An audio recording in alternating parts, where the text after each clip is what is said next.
اور ہمارے فرشتے ابراہیم کے پاس بشارت لے کر آئے تو سلام کہا۔ انہوں نے بھی جواب میں سلام کہا۔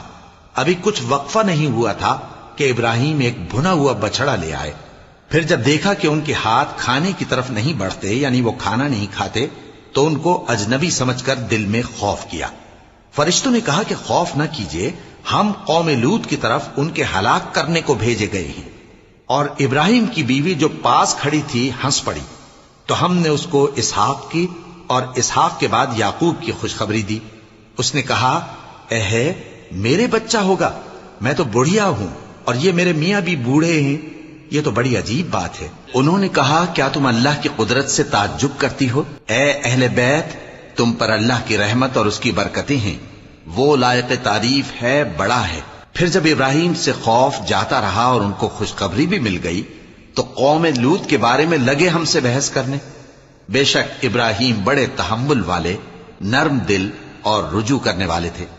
اے ابراہیم، اس بات کو جانے دو، تمہارے پروردگار کا حکم آ پہنچا ہے اور ان لوگوں پر عذاب آنے والا ہے جو کبھی نہیں ٹلنے کا۔ اور جب ہمارے فرشتے لوط کے پاس آئے تو وہ ان کے آنے سے غمناک اور تنگ دل ہوئے اور کہنے لگے کہ آج کا دن بڑی مشکل کا دن ہے۔ اور لوط کی قوم کے لوگ ان کے پاس بے تحاشا دوڑتے ہوئے آئے، اور یہ لوگ پہلے ہی سے انتہائی بےہودہ حرکتیں کیا کرتے تھے۔ لوط نے کہا کہ اے بھائیو، یہ جو میری قوم کی لڑکیاں ہیں یہ تمہارے لیے جائز اور پاک ہیں، تو اللہ سے ڈرو اور میرے مہمانوں کے بارے میں مجھے بے آبرو نہ کرو۔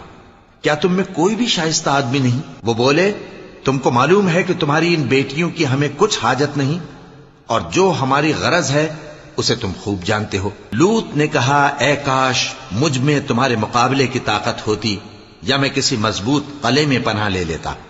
فرشتوں نے کہا، اے لوط، ہم تمہارے پروردگار کے فرشتے ہیں، یہ لوگ ہرگز تم تک نہیں پہنچ سکیں گے، تو کچھ رات رہے سے اپنے گھر والوں کو لے کر چل دو، اور تم میں سے کوئی شخص پیچھے مڑ کر نہ دیکھے، مگر تمہاری بیوی کے جو آفت ان پر پڑنے والی ہے وہی اس پر بھی پڑے گی۔